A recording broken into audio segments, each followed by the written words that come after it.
The first warning came from a small telescope on the far side of the moon. It was the year 2091, and humanity had spread across the solar system in slow, careful steps. There were mining stations on the asteroids, a research base on Mars, and a ring of defense satellites that watched the dark space beyond Neptune. Nobody expected trouble. Nobody was ready for what they saw that night. Dr. Amara Chen was on duty when the alert came. She was 34 years old, tired from a double shift, and drinking her third cup of coffee. She worked at the Lunar Far Side Observatory, a quiet post where nothing exciting ever happened. Her job was to watch the sky for asteroids that might hit Earth. It was boring work, but it paid well, and she liked the silence of the moon. That night, the silence broke. A red light blinked on her screen, then another, then 5 more. Amara sat up straight and put down her coffee. The system was showing a large object entering the outer edge of the solar system, near the Kuiper Belt. This was not an asteroid. Asteroids did not move in straight lines.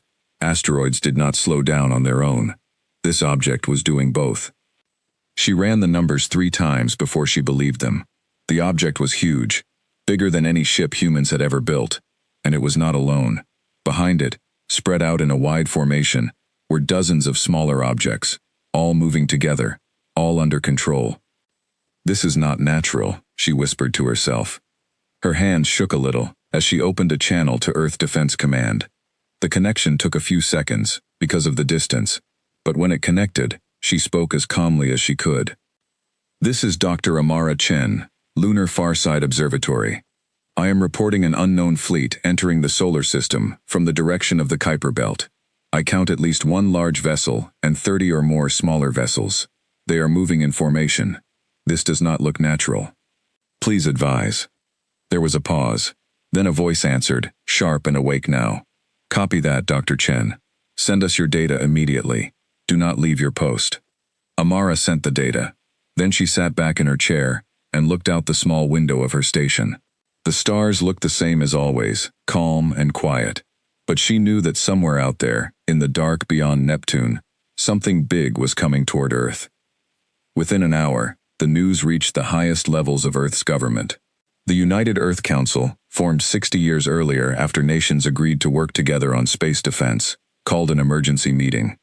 Admiral Elena Cross was pulled out of bed at 3 in the morning and rushed to the command center in Geneva. Elena Cross was 51 years old. She had spent 30 years in the military, first flying fighter jets, then commanding space stations, and finally rising to lead the solar defense fleet. She was known for being calm under pressure, and for never raising her voice, even when things went wrong. Tonight, she needed all of that calm. When she arrived at the command center, screens covered every wall. Maps of the solar system showed the alien fleet's position. Still far away but moving steadily inward. Officers moved quickly between stations, talking on headsets, typing on keyboards, checking numbers again and again. "Talk to me," Elena said, walking to the main table. A young officer named Lieutenant Raj Patel turned to face her. He looked nervous, but his voice was steady. "Admiral, we detected the fleet 6 hours ago. Since then, we've tracked their speed and direction. Based on their current course, they will reach Earth orbit in approximately 11 days. 11 days, Elena repeated. She looked at the map. 11 days was not much time to prepare for something like this. "Do we know anything about them? Who they are? What they want?" "No, Admiral. We've tried to send radio signals, but there's been no response yet. The signals take time to reach them, so we might hear back soon. But right now, we know nothing except their size and speed." Elena studied the map closely. The alien fleet was made up of one very large ship in the center, shaped like a long teardrop, and many smaller ships around it, shaped like sharp triangles. The smaller ships stayed in perfect formation, never breaking apart, never speeding up or slowing down without matching each other. "That kind of discipline," Elena said quietly, "tells us they are either very advanced or very dangerous. Maybe both." She turned to the room.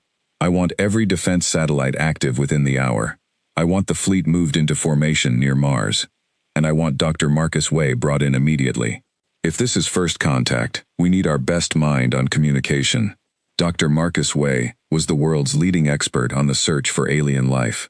He had spent 20 years studying signals from deep space, hoping to find proof that humanity was not alone in the universe. He often joked that he had been waiting his whole life for a day like this. Now that the day had come, he did not feel like joking anymore. Marcus arrived at the command center within the hour, his hair messy, his glasses slightly crooked. He looked at the screens and felt his heart pounding. This was real. After years of searching, real contact had come, not through a quiet radio signal, but through a fleet of ships entering the solar system. "Admiral," he said, "if they wanted to talk peacefully, they would likely send a small group first, not an entire fleet. This formation, this size, tells me they are prepared for anything. We should assume they are cautious, not necessarily hostile, but ready for a fight if needed." "Agreed," Elena said. "But we don't know their intentions. We treat this carefully. No weapons fired unless they fire first. Understood?" The room answered with a chorus of, "Yes, Admiral." Over the next several days, the alien fleet continued its slow approach. Earth's defense forces worked around the clock. Every available ship was called into service. Old defense satellites, some decades old, were reactivated and checked. New weapons that had been designed but never used were pulled out of storage. Soldiers trained harder than they ever had before, though none of them knew exactly what they were training for. Marcus and his team tried sending messages using simple mathematical patterns, hoping the aliens would understand universal concepts like numbers and shapes.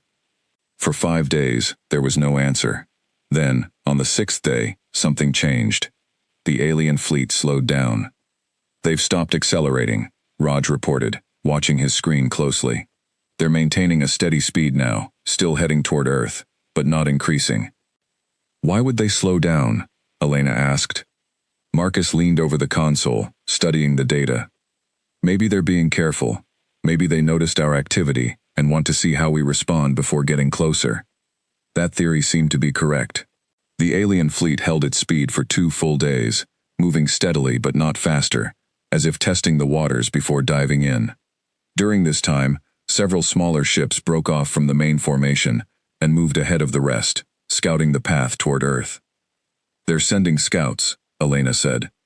"Smart. They want information before committing the whole fleet." Marcus nodded. "That's a good sign, actually. It means they're thinking carefully, not attacking blindly. Species that plan carefully tend to prefer negotiation over war, if given the choice." "Let's hope you're right," Elena said. On the 9th day, with the alien fleet now within the orbit of Jupiter, something happened that nobody expected. It came not from the direction of the fleet, but from the opposite side of the solar system, from the blinding light of the sun itself. It started with a strange reading on the solar observation satellites, the ones built to study the sun's surface and predict dangerous solar flares. A technician named Sophia Reyes was monitoring the sun that morning when she noticed something odd. A shape was moving inside the corona, the sun's outer atmosphere, a place where temperatures reached over 1,000,000 degrees. Nothing could survive there, nothing that anyone knew of. But the shape was moving with purpose. It was not being pulled by gravity or pushed by solar wind. It was flying. Sophia stared at her screen, not sure if she was seeing things correctly. She rubbed her eyes and looked again. The shape was still there, small at first, then growing larger as it moved away from the sun's surface, out through the corona, and into open space. "This can't be right," she said out loud to the empty room. She checked the sensors again. They were working perfectly. Whatever this was, it was real. She sent an emergency alert to the command center. Elena Cross was reviewing fleet positions when the message arrived. She read it twice before she understood what it meant. "An object," she read aloud, "emerging from the sun's corona, confirmed by 3 separate instruments, moving at high speed away from the solar surface. Unknown origin." The room went silent. Every officer turned to look at the new data appearing on the main screen. A small dot, glowing brightly from the intense heat it had just left, was moving away from the sun, on a path that would eventually cross through the inner solar system. "That's impossible," Marcus said, standing up from his chair. "Nothing can survive inside the corona. The temperatures there are hotter than the surface of the sun itself. No ship, no matter how advanced, should be able to fly through that and come out intact." "And yet," Elena said, pointing at the screen, "there it is. Everyone in the room felt the same cold feeling settle over them. They had spent 9 days preparing for one unknown threat approaching from beyond Neptune. Now, without warning, a second unknown object had appeared from the last place anyone expected, the heart of their own star. Options, Elena said sharply. Is this connected to the fleet from the Kuiper Belt? Are they working together? Raj checked his screen quickly. No indication of communication between them, Admiral. The trajectories don't match either. If anything, the new object appears to be moving on an independent path. Could it be a natural phenomenon? Someone else asked. Some kind of solar ejection we've never seen before? Marcus shook his head firmly. No. I checked the sensor readings myself. The object is maintaining a controlled trajectory. It slowed down as it exited the corona, which nothing natural would do. This is a ship. Whether it is friendly or not, I cannot say. But it is definitely a ship. Elena stared at the screen for a long moment, watching the small glowing dot move steadily away from the sun. Somewhere out there, an alien fleet was approaching from one direction, cautious and disciplined, watching Earth carefully. And now, from the opposite direction, something even stranger had appeared, something that could survive conditions no known technology should be able to survive. Get me everything we have on deep solar research, Elena said. Every classified project, every experimental program, anything that might explain what just came out of our own sun. And find out fast, because if this ship is not one of ours, and it is not one of theirs, then we have a third player in this game, and I don't like not knowing the rules. The officers in the room moved quickly, pulling records, checking archives, searching for answers. Marcus stood by the window that looked out over the darkened landscape of Geneva, his mind racing. In all his years of studying the stars, searching for signs of life beyond Earth, he had never imagined a moment like this. Two mysteries appearing at once, from two opposite directions, both aimed, in some way, at the small blue planet that was home to all of humanity. Far above, in the cold silence of space, the alien fleet continued its slow, careful approach toward Earth, and behind them, unseen and unexpected, a lone ship emerged fully from the blinding light of the sun, its outer hull glowing with heat, moving with a purpose that no one on Earth yet understood. Whatever it was coming, and in 11 days, both mysteries would arrive at the same place, at the same time, in the skies above Earth. Admiral Elena Cross looked at the two paths crossing on her screen, one from the darkness beyond Neptune, one from the fire of the sun, both aimed toward home. She took a deep breath and turned to her team. Everyone, listen up. We are no longer preparing for one unknown. We are preparing for two. I don't care if you've slept in 3 days. I don't care if you think this is impossible. I need answers, and I need them now. Move. The command center exploded into motion. Officers rushing to their stations, screens filling with new data, voices calling out numbers and reports. Outside the building, the sky over Geneva was calm and clear, filled with stars that had watched over Earth for billions of years, silent witnesses to whatever was about to happen next. Nobody in that room slept that night, and as the hours passed, the mysterious ship from the sun continued its journey, drawing closer to Earth with every passing moment, its true purpose still completely unknown.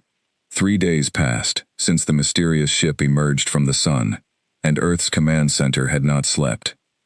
Admiral Elena Cross stood at the main table, dark circles under her eyes, watching two paths move across the screen. One belonged to the alien fleet, still holding its careful, disciplined formation as it crossed the orbit of Mars. The other belonged to the ship from the sun, now clearly visible, no longer hidden by the glare of solar light. Talk to me, Elena said, her voice rough from lack of sleep. Lieutenant Raj Patel rubbed his eyes and looked at his screen. The ship from the sun has changed its speed twice now, Admiral. Each time, it adjusted smoothly, like it was making careful calculations. It's definitely under control, and Admiral, we found something in the old records, something buried deep. Show me. Raj pulled up a file, marked with red letters that read, Classified, Level 9. This project was started 15 years ago, under the old Solar Research Division. It was called Project Prometheus. The official story was that it studied solar activity to protect Earth from dangerous flares. But there's a second layer to the file, one that very few people had access to. Marcus Way leaned in closer. What kind of second layer? A weapons and defense layer, Raj said. Project Prometheus was not just a research station. It was designed to be humanity's last line of defense, hidden inside the sun's own light, where no enemy would think to look. The idea was that if Earth ever faced a threat too big to fight directly, this ship could strike from a place no one expected. Elena felt a mix of shock and relief. So this ship is ours. It appears so, Admiral. But there's a problem. According to these records, contact with Project Prometheus was lost 8 years ago. The station went dark. Command at the time assumed it had been destroyed by a solar flare, and the project was shut down. Nobody expected it to still be active. Nobody expected it to come out flying. The room fell silent for a moment. Marcus rubbed his chin, thinking hard. 8 years of silence, and now it appears at the exact moment an alien fleet enters our system. That is not a coincidence. Someone, or something, has been watching, waiting. Elena straightened up. Get me a channel open to that ship immediately. If it's ours, I want to know who's flying it and why they went dark for 8 years. It took time to establish contact. The ship's communication systems were old and used codes that had not been active in years. But finally, after several hours of trying, a signal broke through the static, and a voice came through, tired but clear. This is Captain James Okafor, of the research and defense vessel Prometheus, calling Earth Command. Do you copy? The room erupted into quiet gasps. Elena stepped forward and took the microphone herself. Prometheus, this is Admiral Elena Cross, Earth Defense Command. We read you. Captain, you have a lot of explaining to do. There was a pause, then a tired laugh came through the speakers. I imagine I do, Admiral.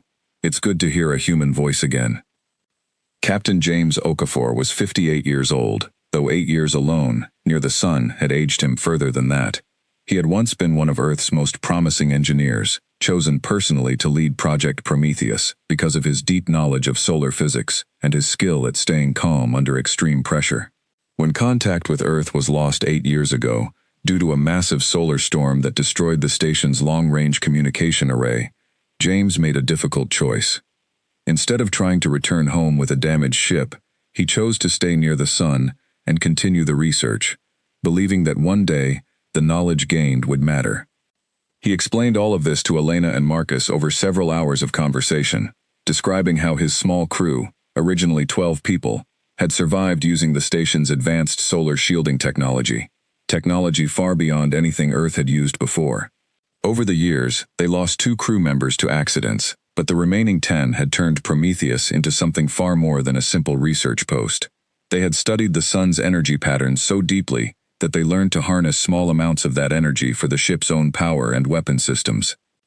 We built things up here that Earth doesn't have yet, James explained. Shields that can handle heat no other ship can survive. Weapons that draw power directly from solar energy. We did this because we believed that someday, Earth would face a threat we couldn't handle with normal weapons. We just didn't expect that day to come while we were still out here. Elena listened carefully, impressed despite the strange circumstances. Captain, your timing could not be better, or worse, depending on how you look at it. We have an alien fleet approaching Earth, and we know almost nothing about them. Can Prometheus help us? Admiral, James said, his voice suddenly serious. Prometheus was built for exactly this.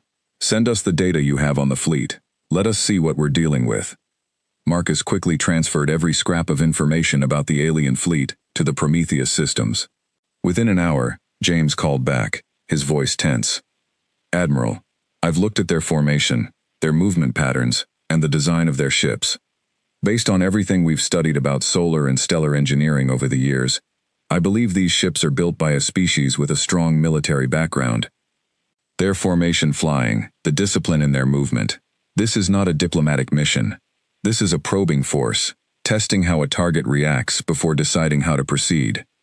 Testing us for what? Marcus asked. For weakness, James said simply. In my experience, studying old data about first contact theories, when a superior force enters a new system carefully like this, they are checking 2 things. Are we a threat, and are we worth attacking?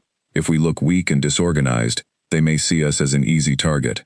If we look strong and united, they may choose a different path, negotiation, or simply moving on? Elena nodded slowly. Then we need to look strong. Over the following days, Earth's defense fleet gathered near Mars, forming a wall of ships between the alien fleet and the inner solar system. It was not a large fleet compared to what the aliens had, but every ship was positioned with precision, every formation carefully planned to look organized and confident. Prometheus, still glowing faintly from its journey near the sun, moved to join them, taking a position at the edge of the human formation, its unusual heat-resistant hull, marking it as something different from the rest. Marcus worked tirelessly with his team to prepare a new communication attempt, this time using a combination of mathematics, light patterns, and simple images meant to convey peace, distance, and questions. They sent the message toward the alien fleet and waited. 3 days later, as the alien fleet crossed into the orbit of the asteroid belt, an answer came. It was not words, it was images, sent back in a format similar to what Marcus's team had used. The images showed simple shapes, first a shape representing a star system, then a shape representing many other star systems, connected by lines. Then, the image showed one system being taken over, its symbol changing, followed by another, and another. The room watched in stunned silence as the meaning became clear. "They're showing us their history," Marcus said quietly. "Or maybe, their intentions." The alien response continued, showing the shape of Earth's solar system, now included in that pattern of connected systems, its symbol beginning to shift, just like the others before it. "They're telling us this is what's about to happen to us," Elena said, her jaw tight. James's voice came through the comm system from Prometheus, sharp and urgent. "Admiral, I don't think that's a threat. I think that's an explanation. Look at the pattern closely. Every system they've taken shows the same sequence.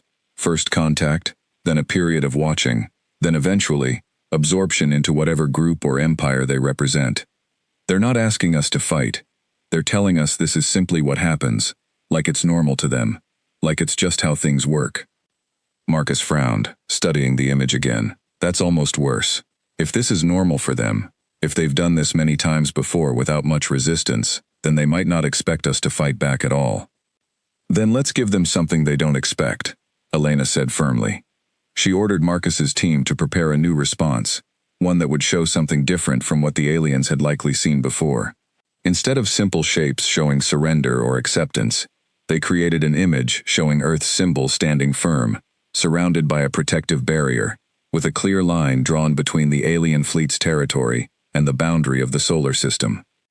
It was a message of defiance, carefully worded not to provoke immediate attack, but to make clear that Earth had no intention of simply accepting whatever fate had come to other systems before it. They sent the message, and waited again, the tension in the command center thick enough to feel in the air.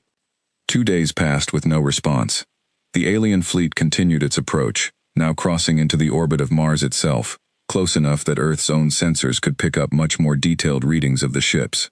What they found only deepened the mystery. The smaller triangular ships were heavily armed, their weapon systems clearly visible even from a distance, using standard sensor scans.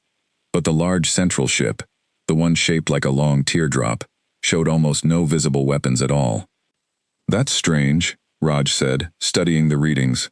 "The big ship, the one that should be the flagship, the one leading this fleet, looks less like a warship and more like a transport, or a command center." James's voice came through again from Prometheus. "That fits with what we've seen. In many older theories about alien expansion, the largest vessel in a fleet like this often serves as a mobile base, not a weapon.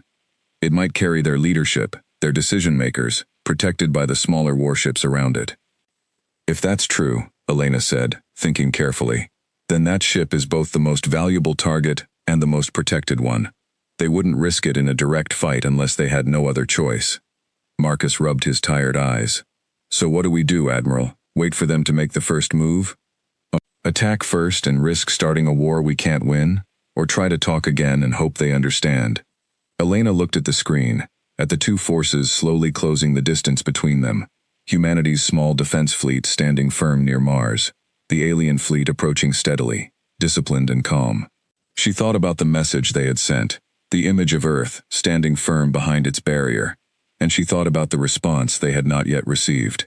We wait, she said finally, but we prepare for everything. James, I want Prometheus fully ready. If this turns into a fight, I want to know what your ship can really do. Understood, Admiral, James replied. We've been preparing for 8 years. We're ready. As the days passed, the alien fleet crossed the last stretch of empty space before reaching the edge of Earth's defensive line near Mars. The tension in the command center grew with every passing hour. Nobody knew what would happen when the two fleets finally met face to face, whether it would be the beginning of peace or the beginning of a war that humanity had never truly prepared for. Somewhere in the darkness of space, the massive teardrop-shaped ship at the center of the alien fleet began to slow its approach, and for the first time since the fleet had entered the solar system, all of the smaller triangular warships shifted their formation, moving into a new pattern, one that looked, to every officer watching, unmistakably like a battle formation. Elena Cross felt her heart tighten as she watched the shift happen on the screen in front of her. She turned to her team, her voice steady despite the fear rising inside her. All ships, stand ready. This might be it. Far above, near the edge of Mars's orbit, humanity's small fleet held its position, waiting to see what would come next, while behind them, glowing faintly with the heat of the sun still clinging to its hull, Prometheus powered up its systems, ready for whatever was about to happen. The alien fleet did not attack. Instead, after shifting into what looked like a battle formation, it stopped moving entirely, holding a fixed position just beyond the orbit of Mars. For 6 long hours, both fleets sat in silence, watching each other across the empty black space between them. Admiral Elena Cross did not leave the command center once during that time. She stood at the main table, arms crossed, eyes fixed on the screen, waiting for something to happen. Why are they just sitting there? Raj asked quietly, more to himself than to anyone else. Marcus Way, who had barely slept in over a week, answered anyway. Maybe they're waiting for us to make the first move. Maybe our last message confused them. Or maybe, he paused, thinking, maybe they're studying us, trying to understand what kind of resistance we're capable of before deciding what to do next. James Okafor's voice crackled through the comm system from Prometheus. Admiral, I'm picking up increased scanning activity from the alien fleet. They're using some kind of deep sensor sweep, much stronger than anything they've used before. I think Marcus is right. They're studying us. Elena nodded slowly. Let them study. As long as they're watching, they're not shooting. But the calm did not last. Just as the 6th hour ended, 3 of the smaller triangular ships broke away from the alien formation and began moving toward the edge of the asteroid belt, away from the main fleet, away from Earth's defensive line near Mars. Where are they going? Elena asked sharply. Raj tracked their movement carefully. They're heading toward the mining colony on Ceres, Admiral. Civilian population, roughly 12,000 people. It's an unprotected outpost. We never expected a threat to come from that direction. Elena felt her stomach drop. Ceres was one of humanity's oldest space colonies, home to families who had lived and worked in the asteroid belt for 2 generations. It had almost no military defense. Only a handful of small patrol ships meant to deal with debris and mining accidents, nothing capable of standing against advanced alien warships. Get me a ship out there now, Elena ordered. Anything we have. Admiral, the closest fleet ships are 4 hours away, an officer reported. Ceres will be reached by the alien ships in under 90 minutes. The room went cold with tension. 90 minutes was not enough time. Whatever was about to happen at Ceres, Earth's main fleet would arrive far too late to stop it. James's voice came through again, calm but urgent. Admiral, Prometheus is closer than any of your ships. We're still near the sun's outer heat zone, but our engines are strong enough to reach Ceres in under an hour, if we push hard. Elena hesitated for only a moment. Prometheus was Earth's most mysterious and powerful asset, untested in real combat. Its true capabilities still largely unknown, even to its own crew after years of isolated research. Sending it alone against 3 alien warships was a massive risk, but leaving 12,000 civilians undefended was not a choice she was willing to make. Go, she said firmly. Prometheus, you are cleared to intercept. Protect that colony. Understood, Admiral. Prometheus is moving. On board Prometheus, Captain James Okafor felt his heart pounding as the ship's engines roared to life, pushing the vessel faster than it had ever traveled since leaving the sun's corona. His crew, all 10 of them, moved quickly to their stations, faces tight with focus. They had spent 8 years preparing for a moment like this, running endless simulations, testing weapons that had never been fired at a real enemy. Now, that moment had finally arrived. "Status on weapons?" James asked, gripping the arms of his captain's chair. His weapons officer, a woman named Fatima Osei, checked her console quickly. "Solar cannons fully charged, Captain. Heat shields at maximum capacity. We're ready." "Then let's see what this old ship can really do," James said. Prometheus tore through space, its hull still glowing faintly from years spent near the sun, closing the distance to Ceres far faster than anyone in Earth Command had expected. Meanwhile, the 3 alien warships arrived at the colony first, moving into position above the small mining outpost. At Ceres, panic spread quickly among the colonists as the alien ships appeared in the sky above their domed settlements. Sirens blared through the colony's narrow tunnels and open mining pits. Families rushed toward emergency shelters built into the asteroid's rocky interior, shelters designed for mining accidents, never meant to protect against an alien attack. The alien ships did not fire immediately. Instead, they hovered above the colony, scanning it with the same deep sensor sweeps that had been used on Earth's fleet earlier. It seemed, once again, that they were testing, gathering information, before deciding what action to take. That pause gave Prometheus just enough time. The ship arrived at Ceres in a burst of light, its engines flaring brightly as it dropped out of high-speed travel directly between the alien warships and the colony below. The sudden arrival caught the alien ships by surprise, their formation breaking slightly as they adjusted to this new threat. "This is Captain James Okafor, of the Earth vessel Prometheus," James said, opening a channel toward the alien ships, though he had no way of knowing if they could understand him. "You are not welcome here. Leave this colony immediately." The alien ships did not respond with words. Instead, one of them turned its weapons directly toward Prometheus and fired. A bright beam of energy shot across the space between the ships, aimed squarely at Prometheus's hull. James braced himself, expecting serious damage. But the beam struck the ship's shields and simply dispersed, absorbed by the same heat-resistant technology that had allowed Prometheus to survive inside the sun's corona for years.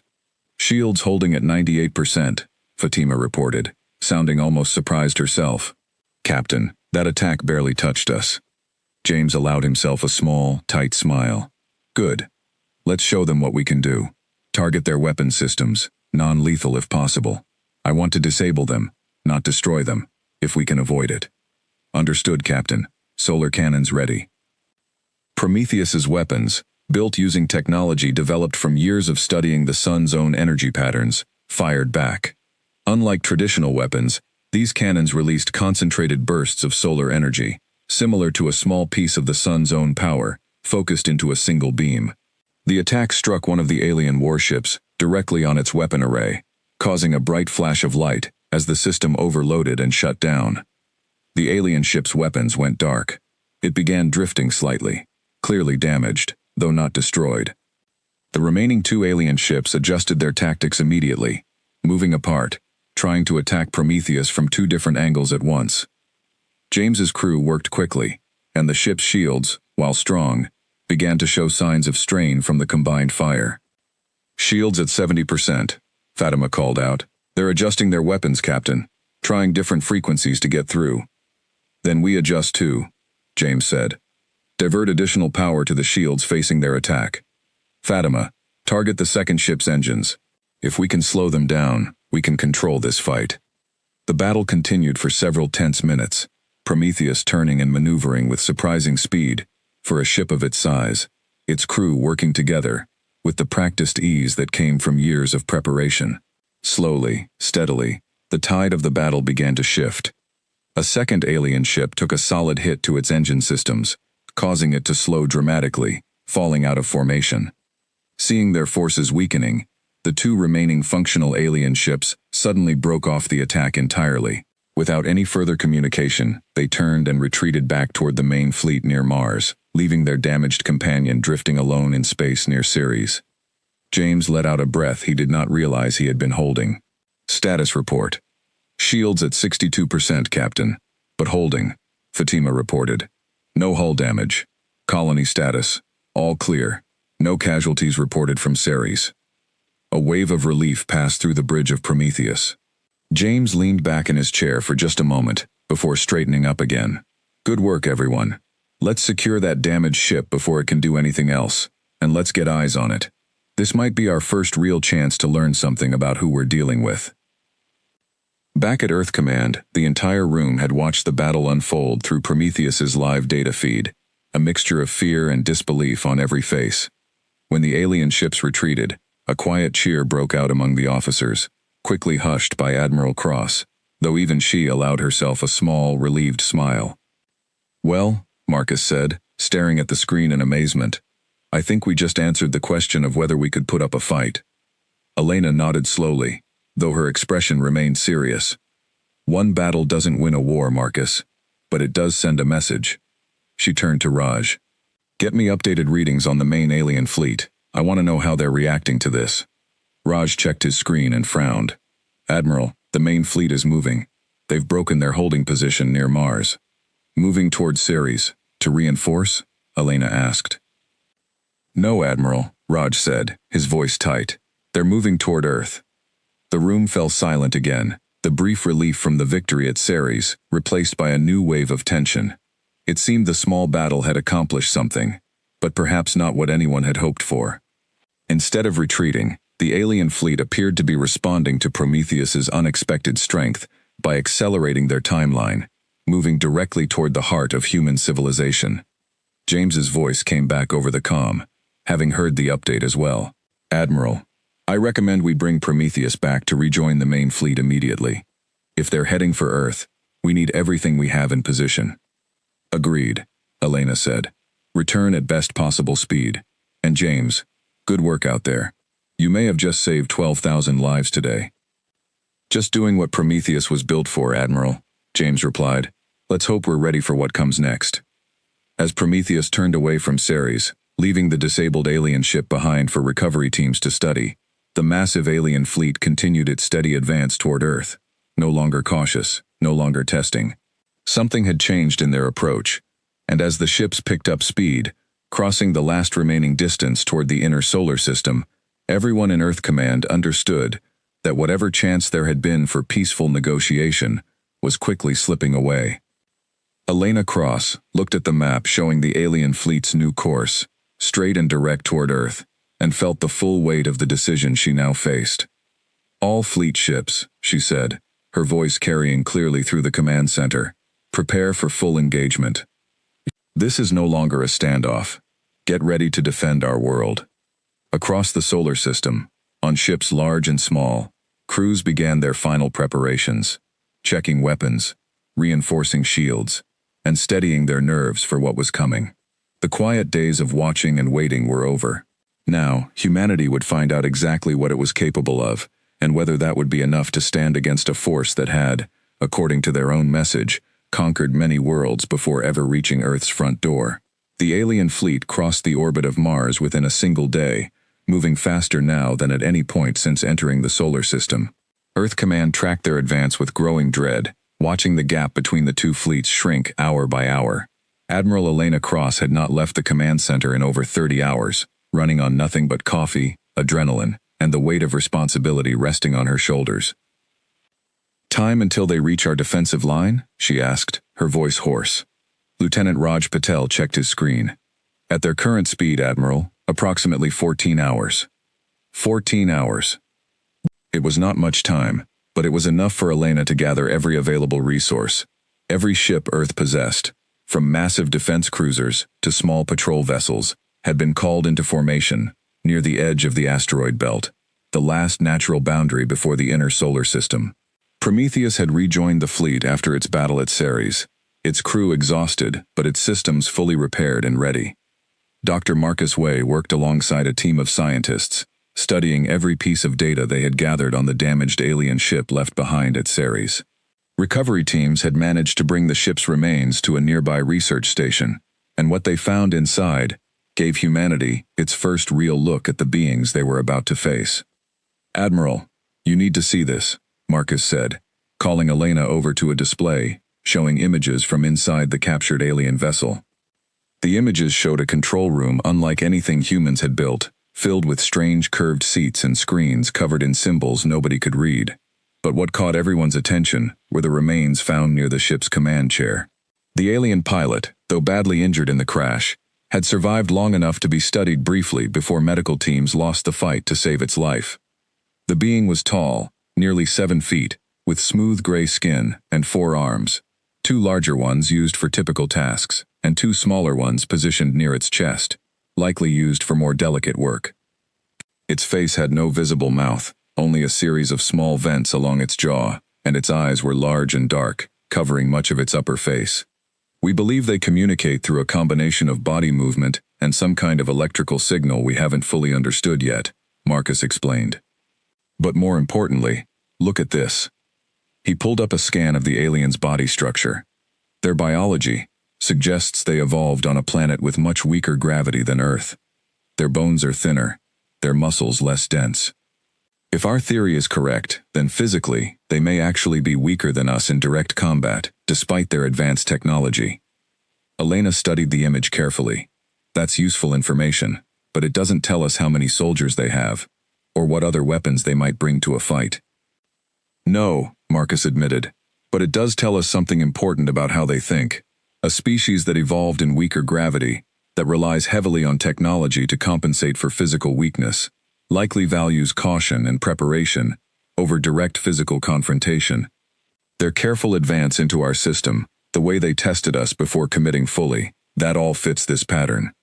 James Okafor, listening in from Prometheus, added his own thoughts through the comm system. If that's true, Admiral, then the battle at Ceres might have actually unsettled them more than we realized. A species that avoids direct physical risk would be shaken by encountering an enemy willing to fight back hard and fast. Elena nodded slowly, turning the information over in her mind. Then let's give them more reasons to be unsettled. James, how ready is Prometheus? Fully repaired and charged, Admiral. Whatever you need, we're ready to deliver it. As the hours ticked down, Earth's fleet made its final preparations. Elena called a meeting with her senior commanders, laying out a plan that relied heavily on the information Marcus and his team had uncovered. If the aliens were cautious by nature, if they avoided unnecessary risk, then the key to defending Earth was not simply matching their firepower, but making the cost of attacking Earth seem too high to be worth it. We're not going to win this by being the stronger force, Elena told her commanders. We don't have the numbers, and we don't have their technology, but we can be the more dangerous choice.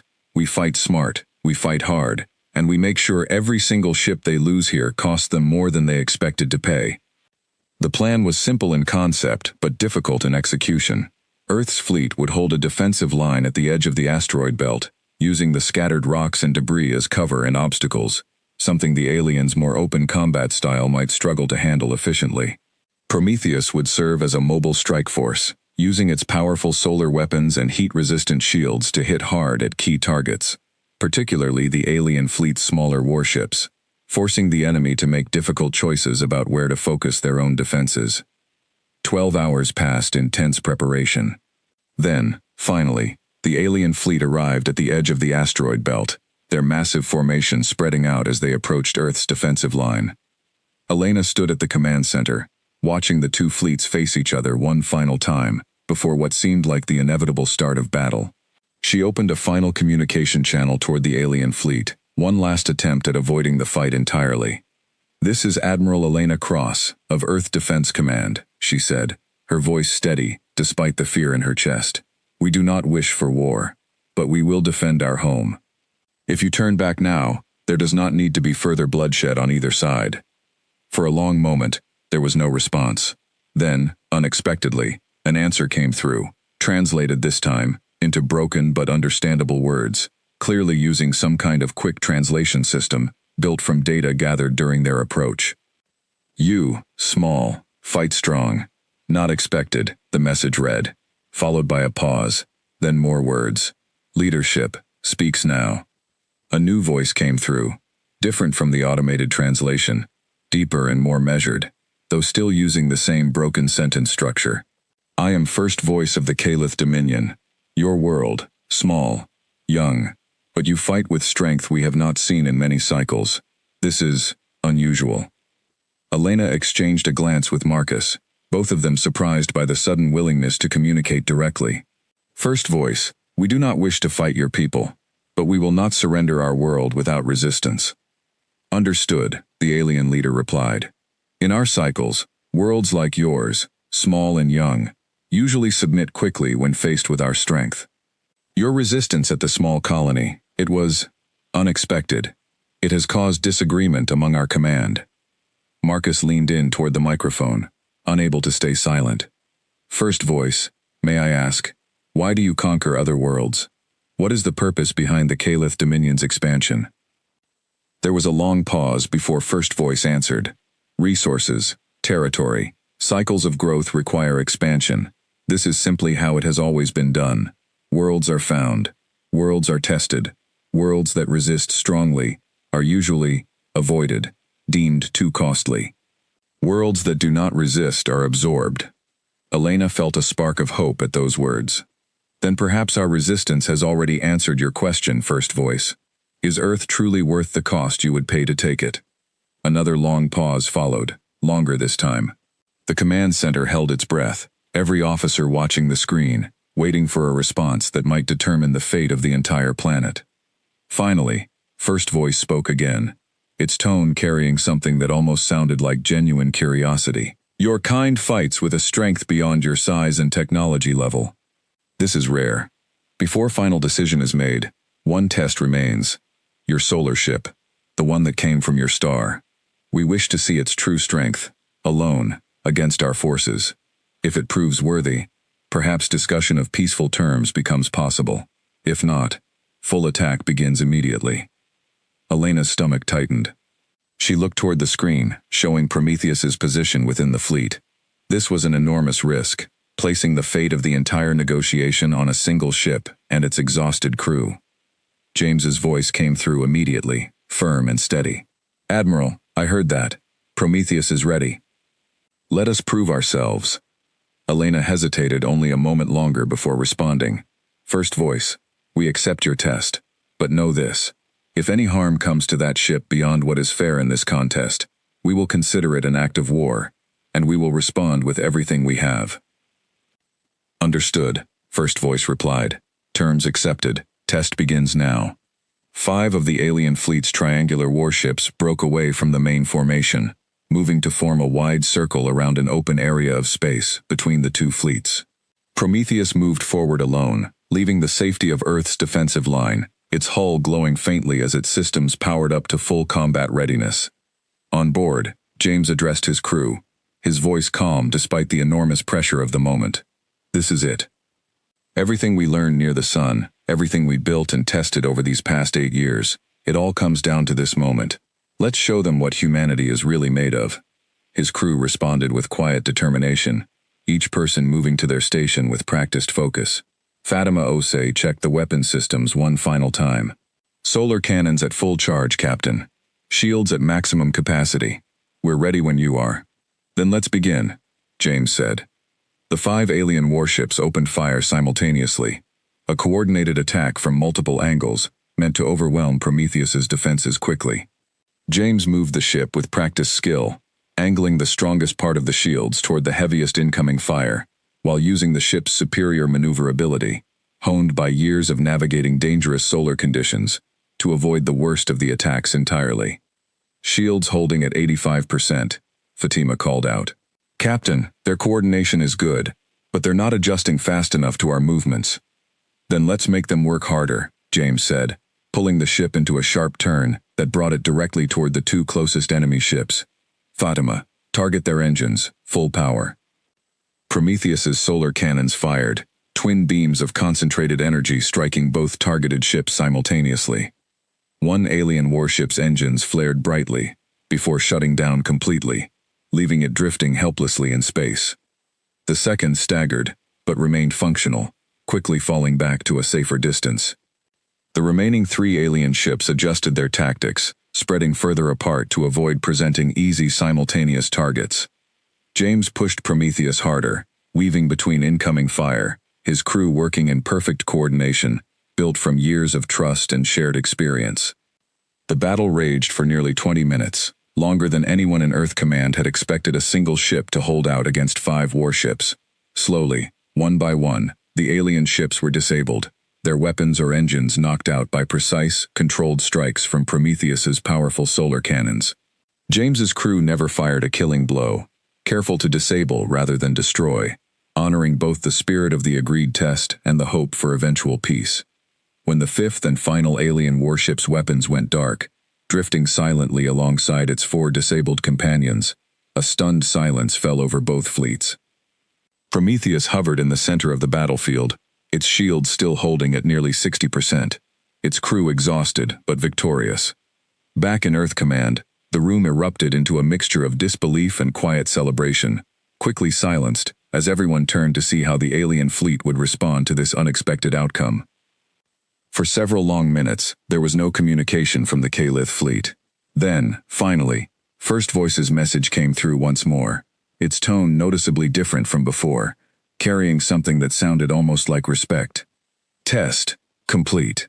Result unexpected. Command discussion required. Stand by. Elena Cross let out a long breath, watching the alien fleet hold its position, no longer advancing, no longer preparing for further attack. Whatever happened next, one thing had become undeniably clear to everyone watching, both human and alien alike. Earth was not the easy, quiet conquest the Calith Dominion had expected to find, and now, the fate of the entire planet rested on whatever decision was being made aboard that massive teardrop-shaped command ship, still hanging silently in the darkness beyond the asteroid belt. The silence stretched on for 6 hours. Prometheus remained in the center of the battlefield, surrounded by the 5 disabled Calith warships, its crew watching and waiting alongside the rest of humanity for a decision that would decide the fate of Earth. Admiral Elena Cross stood at the command center, refusing to sit down, refusing to rest, even as exhaustion pulled at every part of her body. "Still no word from the main ship?" she asked, for what felt like the 100th time. "Nothing yet, Admiral," Raj replied, his voice equally tired. "Their fleet hasn't moved. No weapons activity, no further scans. They're just waiting." Marcus Way sat nearby, reviewing the recorded conversation with First Voice, again and again, searching for any clue about what the Calith Dominion might be discussing during this long silence. If their culture values careful decision-making, as much as their approach into our system suggested, this could take a while. They're likely debating whether we're worth the cost of continued conflict, or worth approaching differently. James Okafor, still aboard Prometheus, kept his crew on alert despite the stillness. "We're not letting our guard down, Admiral. Whatever they decide, we'll be ready." "Good," Elena said, "because I don't think we've seen the last surprise from this fleet, whichever way this goes." Finally, after 6 long hours, First Voice's message came through once more, this time carrying a different quality, slower, more deliberate, as if choosing each word carefully. "Earth Command. Decision reached. Full council discussion completed. Message follows." The entire room went silent, every eye fixed on the screen, every breath held in anticipation. "Your world," First Voice continued, "small in size, young in development, yet stronger in spirit than many worlds we have encountered across many cycles. Your solar vessel defeated 5 of our warships without loss of life on either side, a result rare in our history of expansion.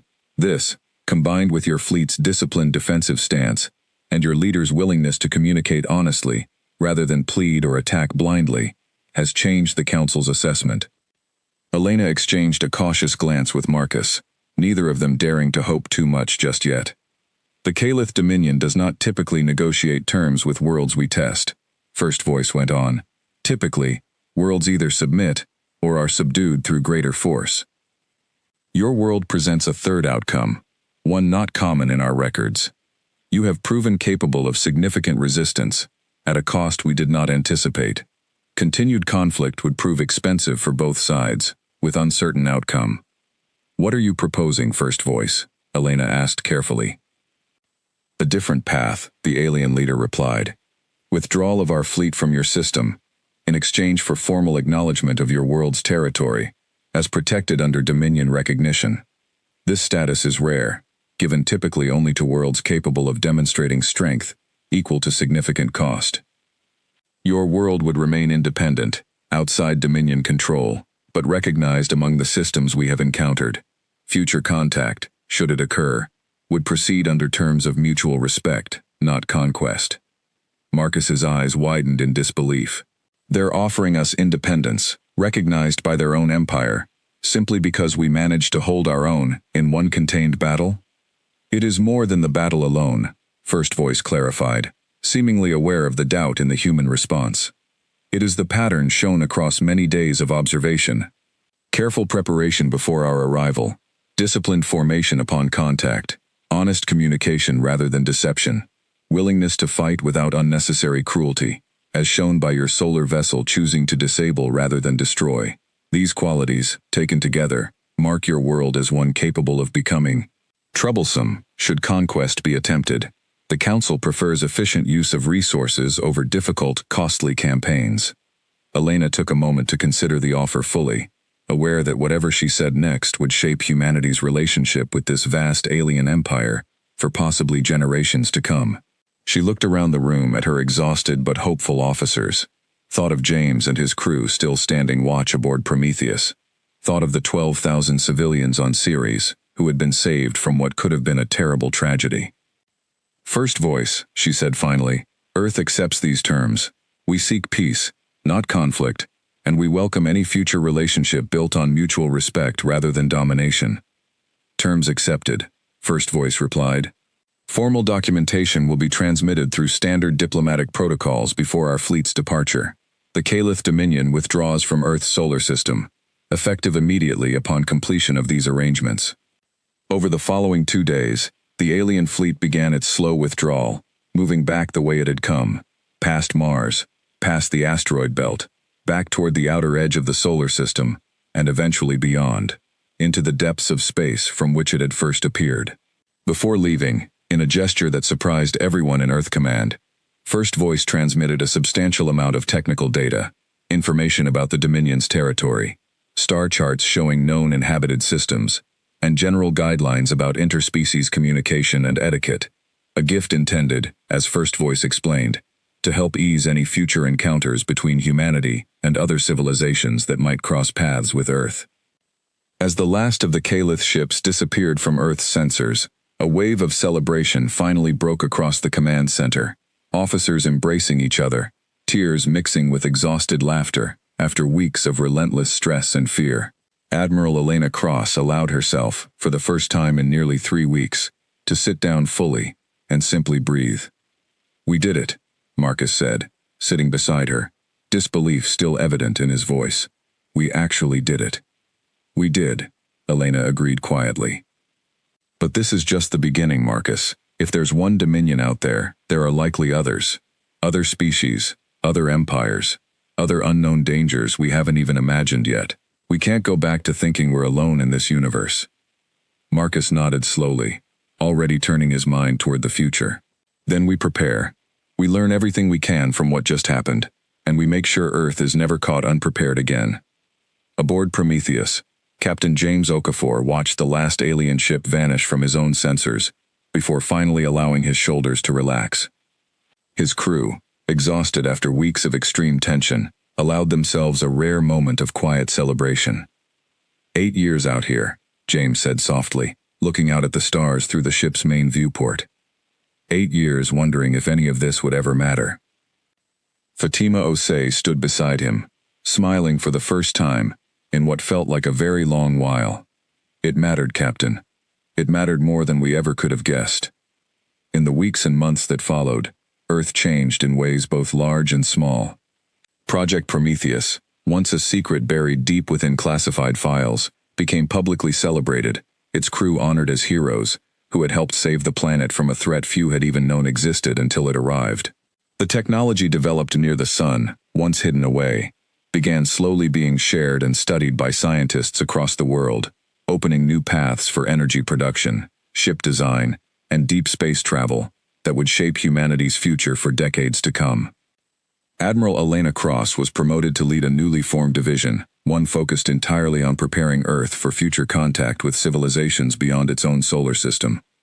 The data given by First Voice proved invaluable, providing humanity with its first real understanding of the wider universe, a universe far more populated, far more complex, and far more dangerous than anyone had previously believed. Dr. Marcus Way, whose life's work had finally been validated in the most dramatic way imaginable, dedicated himself fully to studying the recordings and data gathered from the Calith encounter, determined to ensure that whatever came next, Earth would be ready, prepared not just with strength, but with understanding. And high above Earth, in the quiet emptiness of space, Prometheus remained in service, no longer hidden, no longer alone, its crew now joined by new members, eager to learn from the ship that had once emerged from the fire of the sun to save the world. James Okafor continued to command her, watching over Earth's solar system with the same careful dedication that had defined his 8 long years in isolation, though now, for the first time, he did so with the full support and gratitude of the entire planet behind him. Sometimes, late at night, James would sit alone in the observation deck, looking out at the stars, remembering the tense weeks when everything Earth had built, everything humanity had ever achieved, hung in the balance of a single unexpected test. He thought about First Voice's words, about worlds tested and worlds absorbed, about the rare exception Earth had become. He thought, too, about what might be out there still, other fleets, other tests, other moments yet to come, where humanity's strength, its unity, and its willingness to stand firm even against overwhelming odds, might once again be called upon. Whatever the future held, one truth had been proven beyond doubt during those tense weeks, when an alien fleet entered Earth's solar system, and a dangerous, mysterious ship emerged unexpectedly from the blinding light of the sun itself. Humanity, small and young among the stars, had shown that it would not simply bow to whatever forces the universe placed before it. Earth had stood its ground, and Earth had won the respect of forces far beyond anything it had ever imagined encountering. As Prometheus continued its silent watch above the world it had helped save, humanity looked forward to the future with newfound confidence, ready to face whatever challenges the vast, unknown universe might send its way next. The story of Earth's first true contact with an alien civilization would be remembered for generations, not simply as a tale of survival, but as the moment humanity proved, to itself and to the wider universe, exactly what it was capable of, when everything was on the line.